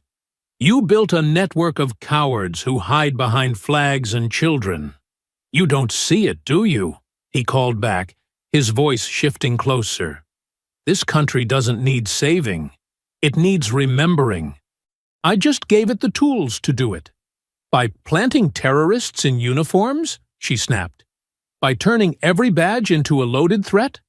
He emerged fast, from the left, shoulder first, barreling into her with all the force his broken body could muster. Her rifle went skidding across the concrete. They hit the floor in a blur of limbs and pain. He tried to mount her, but she drove her knee into his side and rolled, slamming his back into the crates with a thud that rattled the metal siding. His fist caught her across the jaw. Once, then again. She tasted blood and kept going. She brought her elbow down hard across his forearm as he swung again, then twisted under his center of gravity and brought him crashing to the floor. He rolled with it, trying to recover, crawling toward the Glock he'd hidden beneath a ragged canvas tarp. She dove after him, caught his ankle, yanked, and dragged him back, just as his fingers grazed the grip. "You were never the cure," she growled, forcing his chest to the concrete, her forearm pinning his throat. "You were the infection." He slammed his head back into hers. Pain exploded across her forehead, but she didn't release him. She wrapped her legs around his and locked him down, her breath hot and ragged in his ear. He shifted suddenly, flipped her over, broke half free, and lunged, not for the Glock this time, but a rusted pry bar by the wall. He swung once, missing wide, steel clanging off the floor, then adjusted and came in tighter. She ducked under the arc, grabbed his wrist with both hands, twisted it hard enough to pop the joint, and brought her boot up into his stomach. He dropped the bar, gasping, but tried to keep fighting, even now, even bleeding and broken, and already lost. "This isn't war anymore, Colonel," she said, her voice seething. "You don't get to rewrite the mission." He lunged again, a final effort, a desperate, snarling, prideful motion. She sidestepped, caught him by the collar, spun, and threw him headlong into the support beam. He collapsed, coughing blood. Maya stood over him, panting, bruised, and bleeding. He looked up through red-stained teeth, smiling faintly. "You think this ends with me?" "No," she said, pulling the cuffs from her belt. "It ends with every last one of you." She cuffed him where he fell. His wrists pulled back behind the beam, the metal biting into his skin. He sagged forward, breathing shallow, a heap of hate and failure bound to the steel skeleton of a forgotten building. Outside, rotor wash stirred the smoke into a wide gray shroud. Inside, Maya activated her mic. "Target secure. Reese is down and cuffed. Send the team in." "Copy," came the reply. "On your mark." Maya didn't look back at him as the shadows moved in. He was done. The ideology would wither, the cells would scatter, and the rest of his traitorous network would fall. Because now there were names, files, evidence, and witnesses who weren't afraid to speak anymore. And Maya Trenton, standing in the rubble of their last sanctuary, wasn't afraid of anything they had left. Reese didn't speak again during transport. He sat chained to the bench mount of the extraction chopper, eyes unfocused, blood congealing at the edge of his mouth. Maya sat opposite him, arms crossed, lips split, dried blood forming a crescent across her temple. She never looked away. Even when the wind shifted or the drone escort passed overhead, she kept her eyes locked on him, not out of fear, not even anger, but certainty. Jonah had already begun processing the data package seized from Crimson House. It hadn't just confirmed the names. They'd found organizational flowcharts, duty rosters, funding chains tied to shell nonprofits, internal memos passed through encrypted precinct channels. It wasn't a theory anymore. It was fact, cold and prosecutable. By the time they landed at the secure facility just outside Arlington, Homeland Security was already on site, grim-faced, clearly ordered to contain, but too late to bury anything. The footage had already leaked. Montenegro had made sure of that, transmitting key files through whistleblower relays and activist channels. Public discourse had flipped overnight. For every headline screaming conspiracy, 2 others ran breakdowns of verified evidence. No one could hide behind just a few bad apples anymore. Reese was transferred under full guard into an off-the-books interrogation suite, built for wartime intelligence, not domestic procedure. Maya insisted on being present. She didn't ask permission. She didn't need it. The room was quiet, except for the soft hum of the surveillance array. Reese sat across from her, still cuffed, his fingers twitching slightly as if still reaching for control that no longer existed. His wounds had been treated. Barely. The bandages were functional, not compassionate. "You lost," Maya said evenly, not leaning forward, not posturing. "But you still get to choose how loud the end of this story is." Reese looked up, eyes dull but not empty. "I didn't lose. I just finished my part." Maya nodded once, absorbing it without blinking. "Then we'll make sure the next part never gets written." They sat in silence after that. He didn't cooperate. He didn't need to. The files were already damning. The network had cracked open like a rusted pipe under pressure. Most of the Crimson House detainment group had turned under questioning, especially once they realized how quickly the Department of Justice had moved to prosecute under terrorism enhancement clauses. Some cried, some raged, a few tried to posture like martyrs. None of it mattered. The system they thought would protect them had already begun retreating, disavowing, discarding them as liabilities. Mathers had been processed separately, kept isolated to prevent cross-contamination of testimony. Maya didn't see him again until the hearing prep weeks later. By then, the bruises had faded, but the damage remained visible in the way he moved, tighter, stiffer, less certain of his own invincibility. He was no longer the arrogant man who had fired into her chest that night.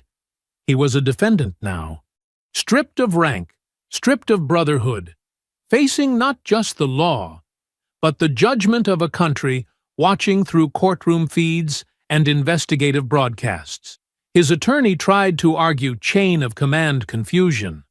Maya's recording, the blinking red light that never stopped, rendered that argument obsolete. When she took the stand, the courtroom was silent. No coughs, no rustling papers, just cameras and eyes and the weight of what had been done. She didn't perform.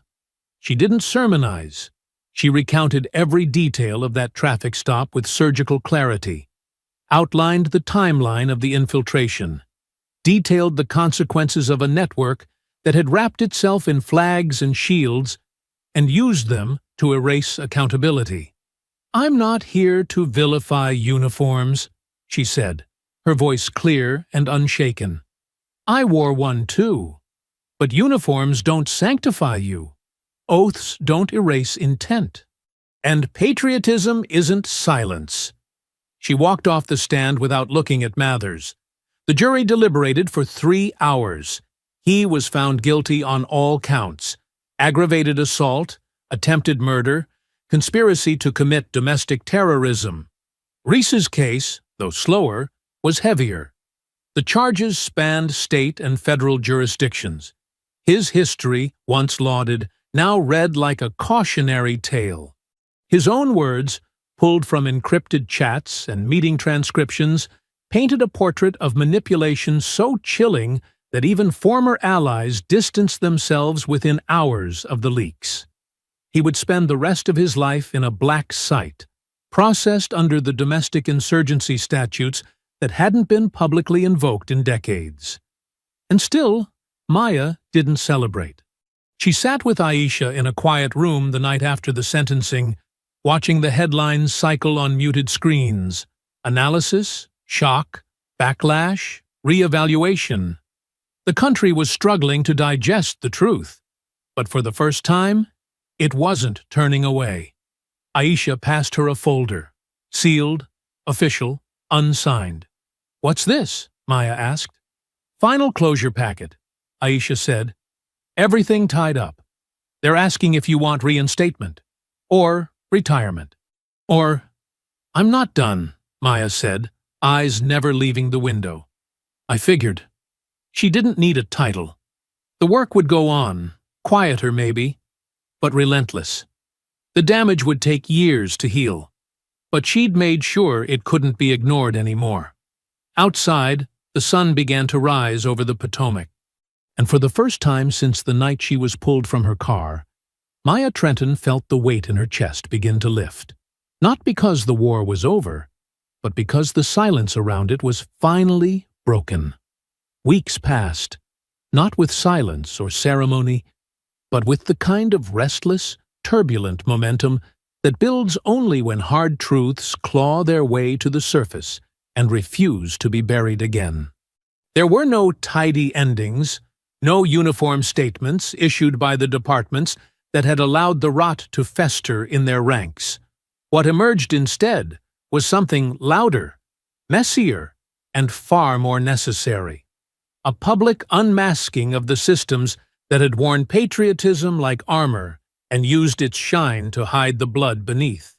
The footage of the traffic stop that nearly ended Maya's life, once encrypted and locked away behind layers of departmental firewalls and classified tags, was now required viewing in police reform seminars, federal agency audits, and military intelligence briefings. The once shielded recording, with its unbroken audio, the blink of that quiet red LED, and the unmistakable silence of authority turned predatory, had become undeniable. No voiceover could explain it away. No legal team could spin the clarity of intent etched into every gesture, every dismissive command, every bullet. And then came the footage from Crimson House, heavily redacted, released in fragments, but potent nonetheless. What it showed was not a rogue unit or an isolated cell, but something deeply organized and deeply American. Training formations, coordinated tactics, communication protocols mimicking law enforcement ops. The testimonies that followed were no longer whispered from anonymous sources. They came from officers, analysts, and low-level infiltrators who had once believed in the mission, and now found themselves at the center of a war they hadn't fully understood. Maya didn't stand at any podiums. She refused every interview request, declined every carefully worded invitation to appear on national panels. She understood all too well how easily public narrative could devour the truth and repurpose it for profit or performance. She had no interest in becoming anyone's face of justice. This was never about optics or redemption arcs. It had been about survival, exposure, and dismantling the quiet machinery that had nearly erased her life without hesitation or consequence. She had done what she came to do, and now, standing in the shadows of its aftermath, she was ready for what came next. The office in Anacostia didn't look like much, tucked between a long-abandoned grocery store with boarded windows and a non-profit literacy center whose hours were posted in faded vinyl letters. There was no official signage, no front desk, just a single glass door with a matte black tint and a security lock wired to respond only to her badge, though she hadn't worn her uniform in months. Inside, dust danced in golden shafts of late morning light as it cut through the half-closed blinds, pooling across old tile floors and half-assembled workstations. Aisha sat at the far end of the room, perched sideways on her chair, feet balanced on the edge of a scuffed metal filing cabinet. She was reading through a digital casebook, her expression unreadable but focused, as always, as if absorbing data were just another kind of combat stance. "They're calling it the Reckoning Act now," she said, without glancing up. Emergency Oversight Authority for flagged precincts, civilian monitoring panels, independent reporting chains. Basically, the whole system scrambling to look like it's evolving. Maya dropped her bag near the back wall, rolling one shoulder, then the other, the motion slow and careful, as though she were still carrying the impact of months of violence just beneath the surface. "Oversight doesn't erase intent," she said, voice low but firm. "It just reins it in." "Still better than pretending nothing happened," Aisha replied, setting the tablet aside. "You didn't just rattle them. You cracked the facade. You made them look at themselves." Maya crossed to the window, hands resting on the sill as she watched the street below. Across the road, the schoolyard was alive with motion. Kids shouting, chasing one another, tossing their backpacks across benches. Parents waited at the curb. A crossing guard waved with exaggerated authority. And for a moment, the whole block felt like a scene from a city that hadn't yet discovered how fragile peace could be.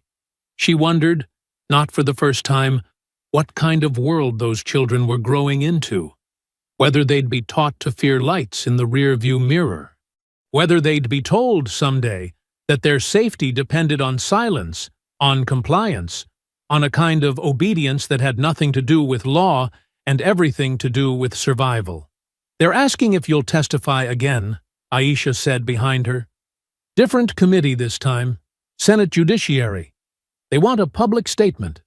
Maya didn't speak right away. She watched a young boy climb the iron fence, get scolded by his older sister, and drop back down without protest.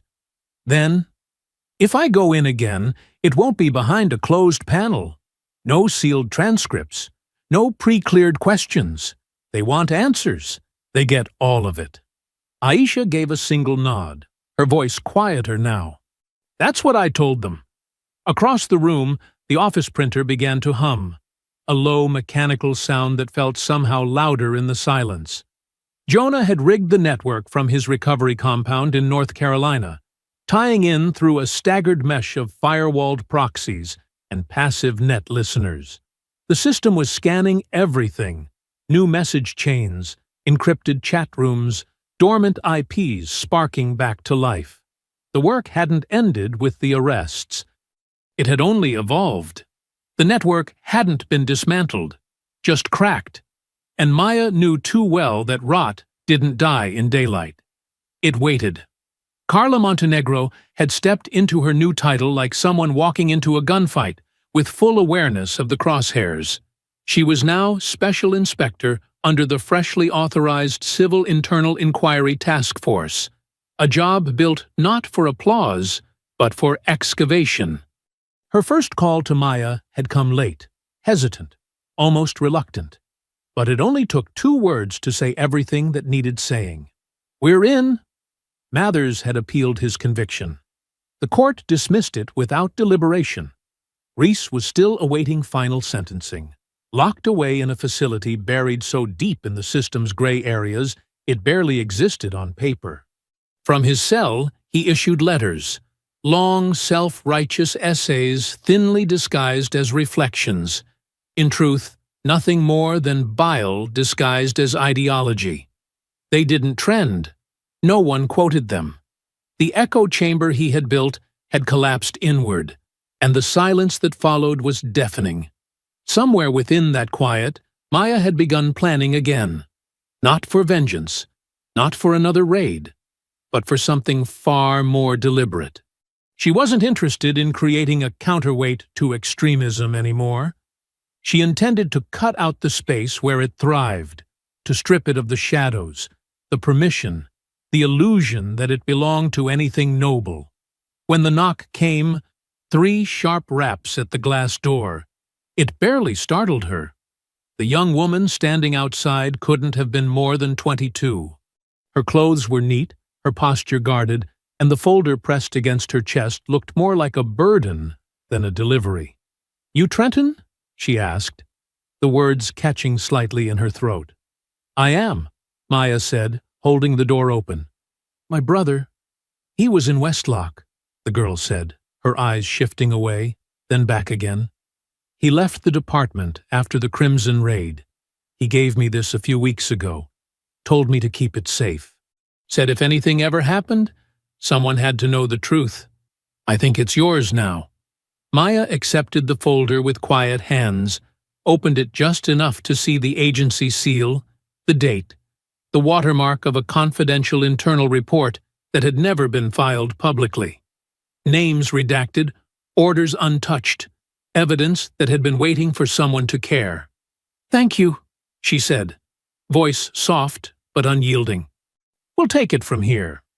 The girl gave a small nod, then turned and walked away without another word, disappearing into the sunlit street like a ghost, fading back into a world that had almost forgotten her. Aisha was already moving to clear the scanner bay, prepping the file for full digital logging and backtraced indexing.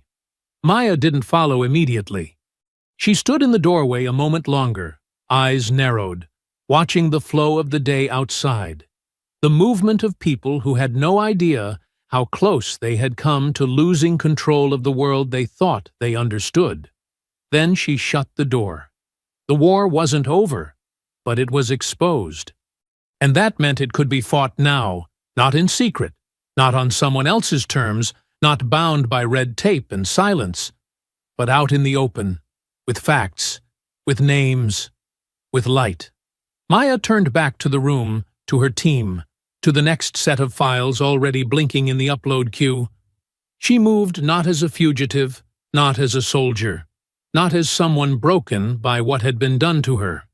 She moved as a woman who had been pulled from her car with her hands in full view and her identity dismissed, and who had made sure, irrevocably, that they would never forget her name again. I hope you enjoyed that story. Please share it with your friends and subscribe so that you do not miss out on the next one. In the meantime, I have handpicked 2 stories for you that I think you will enjoy. Have a great day.